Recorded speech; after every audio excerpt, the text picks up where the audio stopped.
Olá, pessoal. Eu sou a professora Gisele Mendes, da Universidade Estadual de Maringá. Estamos aqui hoje para mais um episódio do quadro do nosso canal intitulado Isso é Crime? Bom, nessa última semana de outubro de 2024, nós nos deparamos com a notícia da morte do imortal da Academia Brasileira de Letras, da ABL, Antônio Cícero, poeta, compositor, letrista. Antônio Cícero deixou uma carta, uma espécie de testamento vital, dizendo as razões pelas quais ele optou pela própria morte. Então, o mais interessante desse nosso episódio do Isso é Crime de hoje é justamente o fato de que Antônio Cícero decidiu morrer. Ele atravessava já consequências, aos 79 anos, é importante que se diga, de uma doença degenerativa muito grave e ainda incurável que afeta milhões de pessoas pelo mundo afora, que é o mal de Alzheimer. O mal de Alzheimer, ele prejudica muito as funções cognitivas cerebrais, os neurônios, e por isso gera uma degeneração, sobretudo, da parte cognitiva da nossa mente, né? Da parte afetiva, do reconhecimento de pessoas, das lembranças, igualmente também da parte intelectiva, da capacidade de compor, de escrever, de somar, de situar-se no tempo, no espaço, de saber que dia é, quem são as pessoas que o rodeiam. E diante de toda essa degeneração, sobretudo neurológica, pela qual passava Antônio Cícero, já aos 79 anos de idade, num momento avançado, porém ainda não terminal, da doença de Alzheimer, ele optou por ir até a Suíça e ali praticar o suicídio assistido.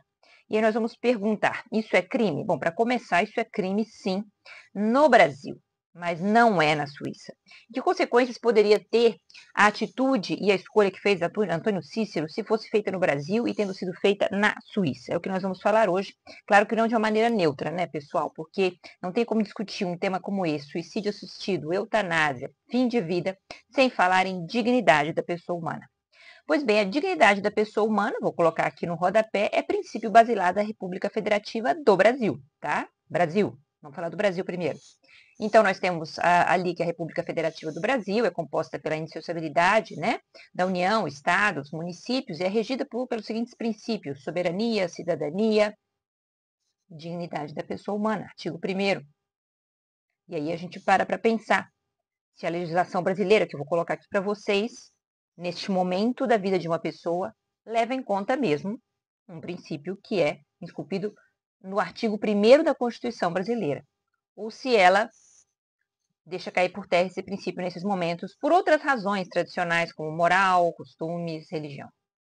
Bom, para mim está mais do que claro, e para você que já começou a assistir esse vídeo, que esse princípio da dignidade da pessoa humana, ele passa ao largo aí da legislação brasileira, da preocupação dos nossos tribunais, do nosso STF, do legislador federal, não tem nada. Não vou dizer que a insensibilidade é total, porque nos hospitais brasileiros, escolhas como a de Antônio Cícero não são tão incomuns. E algumas formas de suicídio assistido e eutanásia são praticadas. Então, o que acontece é uma tremenda hipocrisia no sentido de que já se praticam nos hospitais diversas formas de eutanásia e recusa de tratamentos médicos assistidos, mas nós deixamos tudo à margem da lei. Já existem documentos do CFM, Conselho Federal de Medicina, levando em conta a dignidade da pessoa humana aqui, ó, do artigo 1º da Constituição, mas o legislador deixa tudo fora da lei infraconstitucional. Claro que a Constituição está aqui não para falar de eutanásia, mas para falar de vida, para falar de dignidade, para falar de autonomia, de liberdade. E isso a gente encontra a todo momento na Constituição de 88, que é uma Constituição cidadã, que trouxe esse princípio, que é um princípio aplicável em muitas instâncias, né? Quando a gente fala em pessoas em situação de rua, pessoas morrendo de fome, pessoas que não têm direito à educação, em pessoas com, enfim, inúmeros problemas, né? Habitacionais, de saúde pública, falta de dignidade em primeiro lugar. E quando nós falamos no momento da morte, aí vira tabu, não é, pessoal? Ninguém quer falar, não, eu não vou falar, não quero saber como é que eu vou morrer, não quero saber que decisão que eu vou tomar quando eu for morrer, aí que meus familiares se virem. A maioria das pessoas é assim mesmo, não falo de transplante de órgãos, que é inclusive o último vídeo que a gente falou, né, em relação àquela contaminação terrível que houve no Rio de Janeiro dos órgãos transplantados. Vou deixar o link aqui no final, inclusive, para vocês assistirem.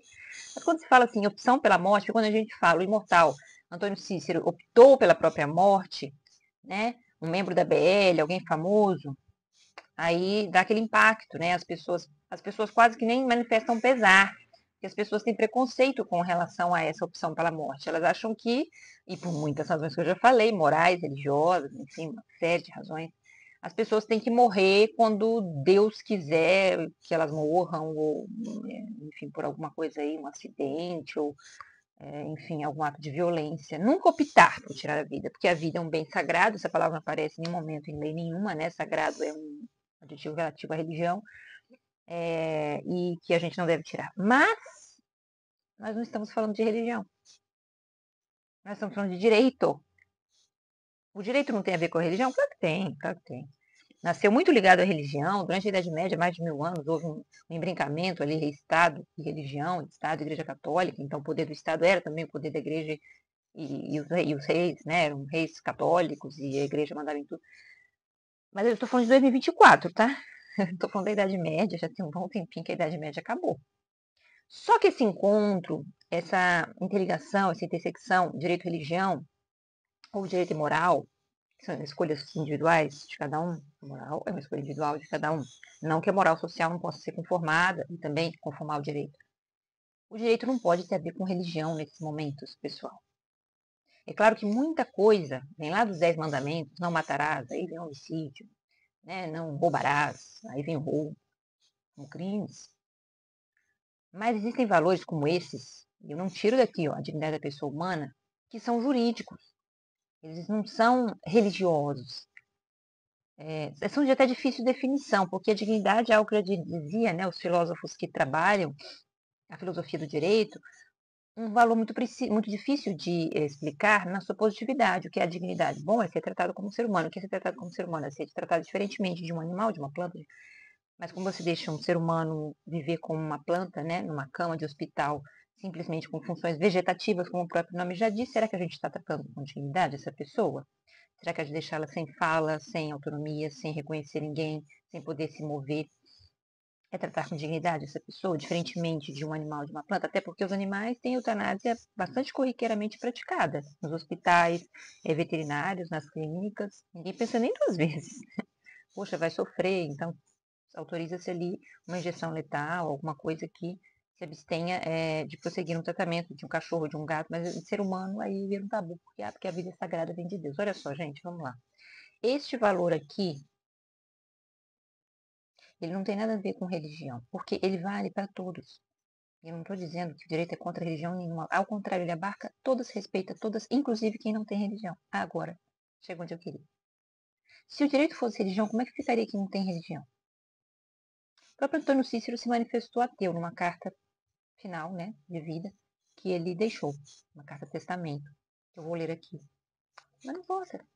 Importa se a pessoa tem, não tem, qual é, qual vai ser. Porque na hora do sofrimento somos todos iguais. E devemos pensar no outro. Devemos pensar, não que eu não faria isso. Tudo bem, legal, você tá.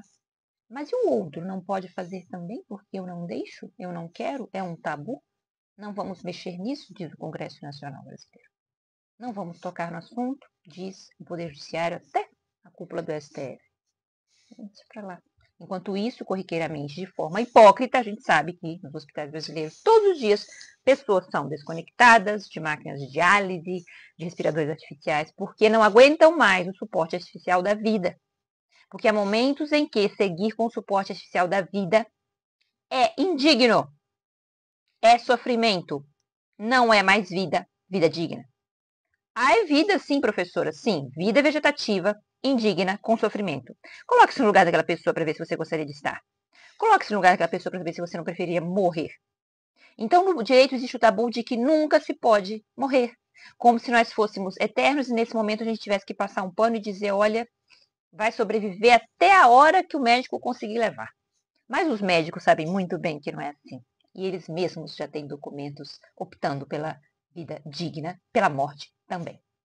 Bom, vamos começar então com a legislação. Artigo 121 do Código Penal Brasileiro, todo mundo já sabe de cor e salteado quem gosta de direito penal. Artigo 121, matar alguém, pena 6 a 20 anos de reclusão. O que Antônio Cícero fez foi justamente ir até a Suíça para que ali ele tomasse, optasse, né, por um medicamento letal que ele mesmo ingerisse em forma de suicídio assistido. Então, não é propriamente tal matar alguém. E nós vamos falar da Suíça, nós vamos ter que falar um pouco também de como fica essa legislação. E essa aplicação extraterritorial do nosso direito. Porque nós não estamos nem falando do Brasil. Ele teve que ir para lá. Se ele estivesse no Brasil, aqui, ó, a coisa já estava complicada. Nós falamos de um suicídio assistido não quando uma injeção letal é dada, não é? Na pessoa, por um médico, ou uma equipe que tem conhecimento para isso, que imagina a indignidade que é também eu ter que fazer isso. Eu não sou médica, né? As pessoas, na maioria das vezes, elas não têm esse conhecimento, então elas optam, às vezes, por soluções caseiras terríveis. O ideal é o quê? O que é dignidade lá do começo do vídeo? Que isso seja revestido de conhecimento e praticado numa clínica, com toda assistência, para não sofrer, porque senão imagina a pessoa sofrer se matando, né? Pelo amor de Deus. Então nós temos que Antônio Cícero optou por um auxílio ao suicídio, um suicídio assistido, numa clínica por causa da Associação Dignitas, que é uma associação da Suíça que existe desde há muitas décadas, e que auxilia as pessoas nesse momento, não dando uma injeção letal ou interferindo no curso da vida de forma positiva, mas fazendo com que a pessoa mesma opte por ingerir algum medicamento letal, com toda assistência, sem sofrimento e sem dor, né? Então é uma sequência de medicamentos para que haja uma redução dos batimentos cardíacos e ela mesma se mate. Portanto, um suicídio assistido. É crime no Brasil? Mesma coisa. No Brasil, também nós temos, no artigo 122, eu vou colocar aqui para vocês, que qualquer tipo de auxílio ao suicídio se enquadra no artigo 122, portanto, crime também. Tá? Artigo 122 é induzir ou instigar alguém a suicidar-se ou a praticar automutilação, aí, automutilação não é matar-se, né? É só mutilar-se, machucar-se. Ou prestar-lhe auxílio material para que o faça, que é justamente o que aconteceu aqui com Antônio Cícero. Pena, sim, 6 meses a 2 anos de cadeia. Se ficasse aqui e fizesse isso, numa clínica qualquer, quem auxiliou estaria sob o jugo da lei. Professora, tem alguma coisa relativa à eutanásia, motivo nobre, motivo... Não tem nada. Não tem nada. Professora, há projeto de lei? Sim. Eles andam? Não. Há 20 anos eles estão parados. Pelo menos 20 anos. Ninguém fala nada. E é crime. Uma tremenda hipocrisia, não é? Do que poderia ser feito para evoluir a nossa legislação. Então, induzir, instigar, induzir é dar a ideia, ou seja, a pessoa não está pensando nisso, mas ela tem uma doença letal, enfim, uma doença terminal, uma doença degenerativa que não é terminal, não precisa ser terminal, terminal é porque está na iminência da morte, mas ela pode saber que o transcurso dessa doença vai ser muito triste, ela não quer passar por isso. Ela tem um câncer, ela sabe que aquilo não vai se curar, por mais que ela tente, que ela faça quimioterapia e cirurgias e tal. Então ela precisa passar por isso. Ela pode optar por passar por isso, pessoal, mas ela também pode optar por não querer. E no Brasil nós não temos essa opção. Só tem a opção vai e tenta até o último suspiro sofrendo.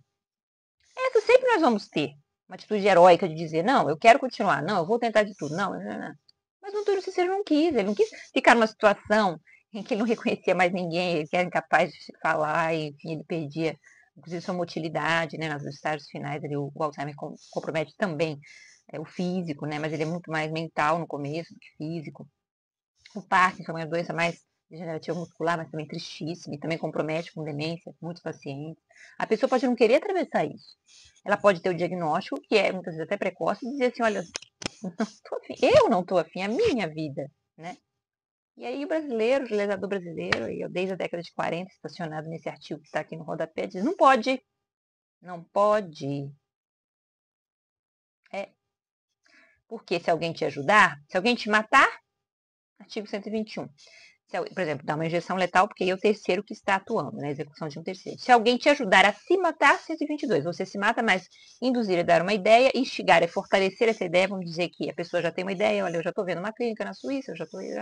Aí os familiares, poxa, eu acho que a gente pode te dar uma força e tal, e não sei o quê, e acho que é isso mesmo, e né, a gente vai estar aqui do seu lado todo o tempo. Muitos familiares recusam a ideia, tá, gente? Não é assim tão fácil, tão de boa, não. Mas a pessoa dar uma força é instigar, é o segundo verbo.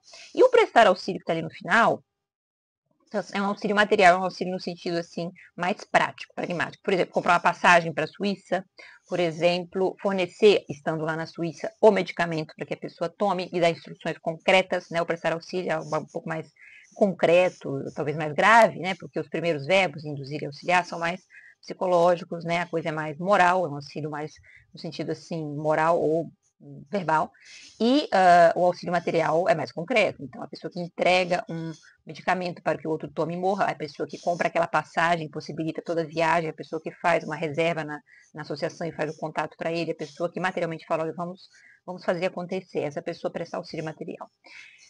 E aí, se fosse no Brasil, era crime. Mas ele foi lá para a Suíça, onde não é. Aqui no Brasil, não vou dizer que o caso está perdido, porque nós temos o Conselho Federal de Medicina, felizmente, os profissionais médicos, que já se ocupam disso todos os dias, das decisões, e que, de leve, já tocaram no assunto. Então, nós temos uma resolução, que é a 1805 do CFM. A resolução 1805 do CFM, ela diz o seguinte, vou colocar para vocês aqui no rodapé, que ela saiu em 2006, tá? Resolução 1805 do Conselho Federal de Medicina, que foi editada em 2006 e que no artigo 1º diz, é permitido ao médico limitar ou suspender completamente, né, procedimentos e tratamentos que prolonguem a vida do doente em fase terminal. Aí pega, né, gente, porque às vezes não é terminal. Às vezes a pessoa toma uma decisão, como Antônio Cícero, antes de uma coisa terminal, ou seja, uma coisa já iminente, é uma morte iminente. A gente já começa a pegar o que está escrito aqui. Mas enfim, né, como não é lei, faz o que dá, né? De enfermidade grave, incurável. O Alzheimer é uma enfermidade grave, incurável, degenerativa, ninguém sabe como cura tal. Respeitada a vontade da pessoa, do paciente ou do seu representante legal, porque pode ser que a pessoa já esteja numa situação assim completamente entubada, ela não consegue se manifestar, isso é tristíssimo, ela pode até consciente, mas entubada, não quer dizer que ela está inconsciente, mas pode estar também. E aí é o representante legal que vai falar, tá bom? Porque sempre tem alguém que responde para essas pessoas, nos hospitais, claro, legalmente por essas decisões. Então, o CFM já aprovou, professora, beleza? Tá... Não, isso aqui não é lei. Isso aqui não é lei. Não tá tudo bem, não. Não tá tudo bem, não. O médico que faz isso e que suspende esse tratamento, vejam que é uma suspensão de tratamento, tá? Já vou explicar a diferença. Ele não vai perder as suas credenciais perante o Conselho Federal de Medicina, nem o seu diploma, porque ele está de acordo com a ética médica, vejam aqui o rodapé. Mas ele pode responder por um crime, qual a gente já viu. Por homicídio, por omissão, por auxílio ao suicídio. Então, gente, como é que fica? Porque a lei está acima disso aqui, uma resolução administrativa de um conselho ético disciplinar. Ele pode não sofrer o processo disciplinar nem perder o seu diploma. Não vai ser cassado, mas vai ser preso. Não digo assim que, né, que isso aconteça corriqueiramente, felizmente a resolução é bastante aplicada, porque os familiares têm que denunciar, o Ministério Público tem que ir atrás e tal, e as pessoas, sinceramente, as pessoas da família, tá aí, ó, elas até prestam o seu consentimento. Elas não vão atrás dizer que foi um homicídio, um auxílio suicídio. Elas têm pena daquele paciente. Elas têm comiseração. Comiseração é estar junto com o outro nessa situação miserável de penúria, que é o fim da vida. Então, a gente nem vê muito julgamento nos tribunais. Os que mais chamam atenção são os casos de rechaço no tratamento por transfusão sanguínea, chamados pacientes testemunhos de Jeová, já falamos disso aqui, e aí pode haver uma certa polêmica, não pela família, tá? Que toda ela pode professar a religião e não querer a transfusão, e a transfusão poder levar à morte, mas olha aqui, ó, é permitido, né? Uma situação grave, terminal e tal, eles têm uma religião e a manifestação religiosa vale também nesse sentido. Então, aí o médico, eles podem não querer, o próprio hospital, e gerar uma polêmica, e aos tribunais. Os tribunais têm dito que os pacientes maiores de 18 anos, claro, isso aqui é para paciente maior de 18 anos, tem esse direito a recusar o tratamento, e aqui nós vemos que o CFM também autoriza essa recusa. Só que a lei continua engessada lá no começo do vídeo, dizendo que é homicídio por omissão, dizendo que é um auxílio ao suicídio, ou seja lá o que for. É crime. Crime. Então isso é crime? Resposta do vídeo? Deveria sê-lo? Não. Por quê? Por causa do artigo 1º da Constituição, que diz que a dignidade da pessoa humana está antes mesmo do artigo que protege a vida ou qualquer outra coisa. Dignidade. Não somos vegetais para ser tratados como uma plantinha no hospital em situação vegetativa. Somos seres humanos e essa dignidade nos diferencia, mas na hora da morte parece que não. Porque, como eu disse, até os animais têm a prática da eutanásia autorizada. No Brasil ninguém fala nada. E é crime, não é que não se regulamentou. A lei não diz nada, então, portanto, não se pode, né? A lei diz que matar uma pessoa é crime, então pronto, acabou. Se é o suicídio é crime, pronto, acabou. E grave, Então, é claro, as famílias não tendem a contestar isso aqui, isso não tende a transcender, são números bastante obscuros, né? Cifra oculta alta, e ninguém leva isso a julgamento e ninguém fala de nada e vai assim a lei, ninguém faz projeto nenhum para mudar, porque senão isso não dá voto, não, né? Pode ser muito polêmico, como é o aborto, também muito polêmico, então vamos falar disso e vida que segue. Enquanto isso, lá na Suíça, está lá, ó, as pessoas, estão lá as pessoas, como Antônio Cícero, buscando uma morte digna, tá? Uhum. Ele disse ao final, né, ele deixou uma carta-testamento, em que ele diz que, muito claramente, né, optou por essa morte, né, e gerou essa quebra, ajudou a quebrar um pouco o tabu e fazer com que a sociedade brasileira volte a discutir a eutanásia. Não sei o que vai dar, mas enfim, pode ser que não dê nada como nunca deu, mas ele mexeu na ferida. Queridos amigos, encontro-me na Suíça, prestes a praticar eutanásia. O que ocorre é que minha vida se tornou insuportável. Estou sofrendo de Alzheimer. Assim, não me lembro sequer de alguma coisa que ocorreu, não apenas no passado remoto, mas mesmo das coisas que ocorreram ontem. Exceto os amigos mais íntimos como vocês, não mais reconheço muitas pessoas que encontro na rua e com as quais eu já convivi. Não consigo mais escrever bons poemas, nem bons ensaios de filosofia. Não consigo me concentrar nem mesmo para ler, que era a coisa de que eu mais gostava no mundo. Apesar de tudo, ainda estou lúcido bastante para reconhecer minha terrível situação. A convivência com vocês, meus amigos, era uma das coisas, se não a coisa mais importante da minha vida. Hoje, do jeito em que me encontro, fico até com vergonha de reencontrá-los. Pois bem, como sou ateu desde a adolescência, tenho consciência de que quem decide se minha vida vale a pena ou não sou eu mesma. Espero ter vivido com dignidade e espero morrer com dignidade. Eu os amo muito e lhes envio muitos beijos e abraços. Espero ter vivido com dignidade e espero morrer com dignidade. Dignidade. Valor constitucional máximo que eu coloquei no início do vídeo. Vejam, uma pessoa que não é advogado, que não sabe, bom, sabe de leis como todo cidadão tem que saber minimamente, fala em cheio no valor que nós devemos ter como inspiração na hora de discutir todo esse assunto, mas que parece que as pessoas não sabem nem que existe nessas horas, né? Não mexe nisso não. Vamos lá viver até quando não poder mais. Olha, vamos desligar os aparelhos. Não desliga não desliga, não deixa o médico desligar. Mas muitas famílias sabem que isso é feito nos hospitais, corriqueiramente, todos os dias. Volto a dizer, uma hipocrisia. Não permitir que esse assunto seja sequer discutido no Brasil. Bom, eu já disse que a legislação proíbe, que o Conselho Federal de Medicina autoriza, mas o que Antônio Cícero fez foi o auxílio ao suicídio. Ele fala de eutanásia, que é justamente quando uma terceira pessoa auxilia. Nós já vimos. Entrega, por exemplo, um medicamento que pode causar a diminuição dos batimentos cardíacos e levar a uma morte suave, indolor. A eutanásia vem do grego euthanatos. Eu, bom, thanatos, morte. Eu, bom, quer dizer, a boa morte. E ela pode ser ativa ou passiva. Eutanásia ativa ou passiva é muito importante porque daí vem uma valoração muito grande dos países em relação a ela. A ativa, ela é justamente essa injeção letal, ela é justamente esse ato positivo de entregar alguma coisa, de dar uma injeção, de colocar uma coisa na boca do paciente, de inclusive comprar o medicamento ou fornecer ou de subsidiar de qualquer maneira algo positivo, quando ele se encontra num estágio de vida que ainda não é terminal. Como Antônio Cícero, não é terminal.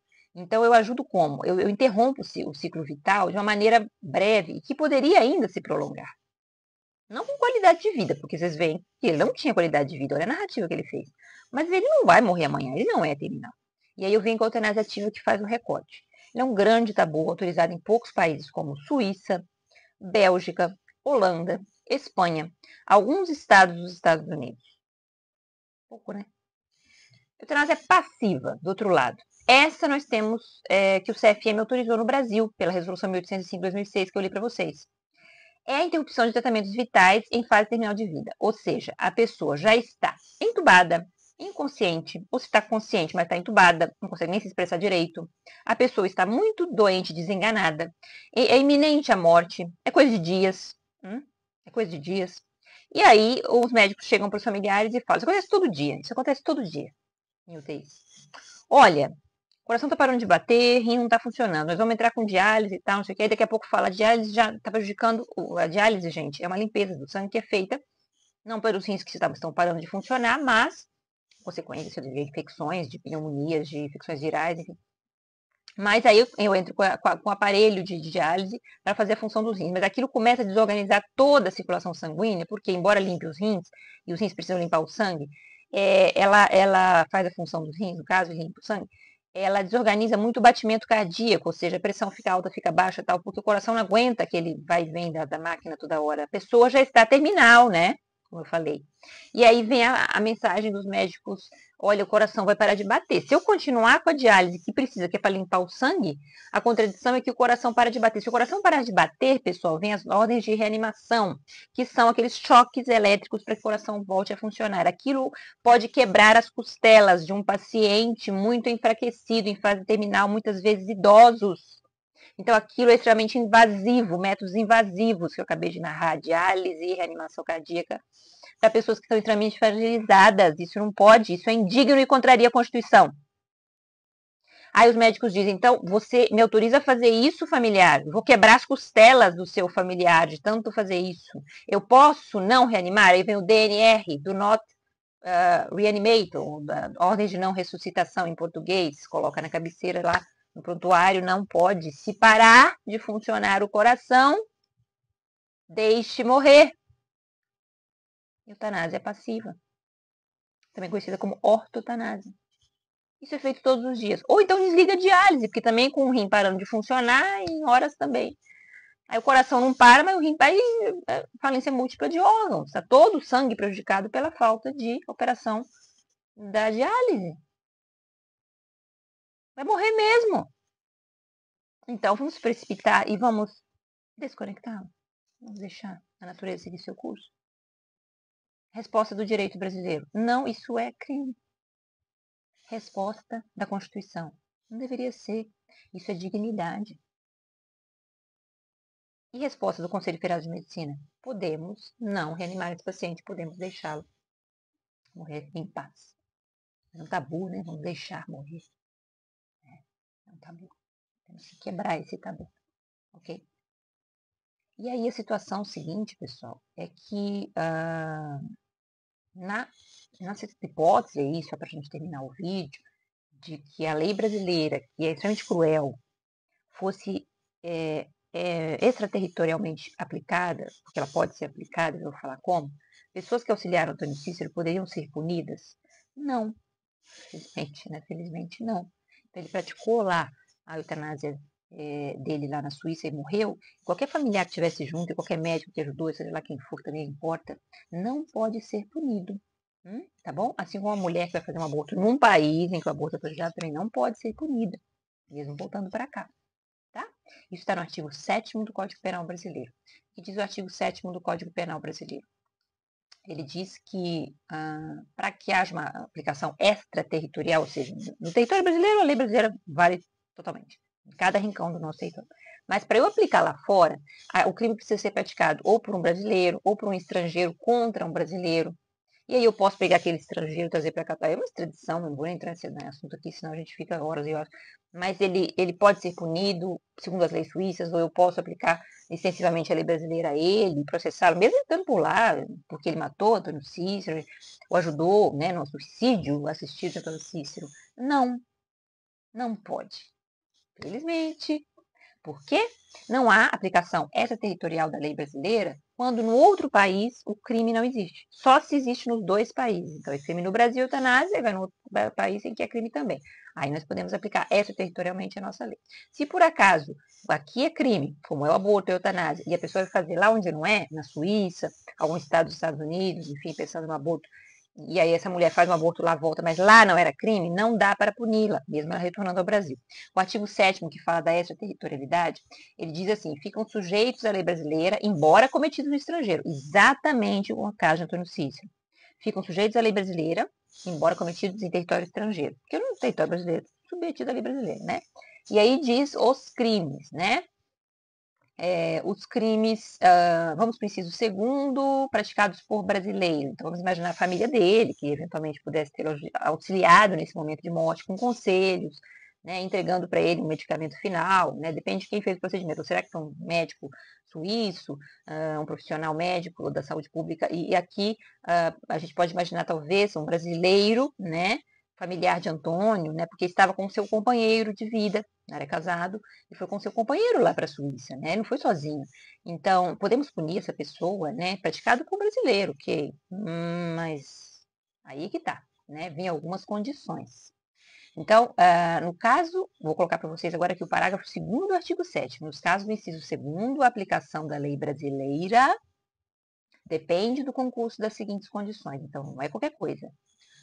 Entrar o agente no território nacional, então vamos imaginar que o companheiro de Antônio Cícero teria que vir para cá, o médico que fez isso teria que vir para cá, pode ser que o companheiro volte mesmo, né? Naturalmente, mas essas pessoas podem ficar por lá. E segundo, letra B, super importante, ser o fato punível também no país em que foi praticado. E o fato não é punível no país em que foi praticado, porque lá é legal o suicídio assistido. E aqui é legal, mas não faz a menor diferença, porque se lá é legal, nada de aplicar a lei brasileira para essas pessoas, tá bom? E as pessoas têm que correr atrás, né? Quem tem dinheiro e condições de buscar uma morte digna lá na Suíça. Por quê? Porque foi uma eutanásia ativa. A passiva, como eu disse, aqui já há uma certa abertura no Brasil. É praticado, o CFM autoriza, falei ao longo de todo o vídeo. Só que é crime, tá? Então há uma grande hipocrisia de que o legislador não tome providências para descriminalizar a passiva. A ativa, que é aquela em que a pessoa ainda tem condições de ver, ela não vai ser desconectada, ela toma decisões, ela está ainda lúcida, como ele diz na sua carta, no seu testamento de vida ali, é um tabu, porque ela corta, né, a vida quando a pessoa ainda está bem, mais ou menos, mas ela é igualmente digna, gente. Ela é igualmente digna. E se a pessoa não está conectada a nada, ela vai fazer o quê? Vai morrer como? De inanição? De fome, de sede? Já houve casos assim, terríveis. Ela tem que se aplicar alguma coisa, se injetar, tomar alguma coisa, porque senão ela vai padecer o sofrimento que ela está querendo evitar. Então, eutanásia ativa ou passiva, tanto faz, o importante é a dignidade. Porque esse procedimento vai depender da condição clínica do paciente. Passiva, se está conectado e tal, muitas vezes entubado, inconsciente. Mas ativa, se ele quer evitar um transcurso de vida, um transcurso final de vida terrível, ele tem esse direito também, igualmente. Só que não está conectado a nada e nem quer ficar. Então ativa, como foi Antônio Cícero. Crime no Brasil. Inclusive o CFM nem autoriza, hein? Nem passa perto de falar de eutanásia ativa. Uma pena. Porque igualmente tudo isso condiz com a dignidade da pessoa humana. Bom, esse foi o Isso é Crime de hoje. É crime? É, mas é no Brasil, não é na Suíça. E não pode aplicar a lei brasileira lá na Suíça. Já vimos por quê também. Não há essa territorialidade da lei penal nesse caso.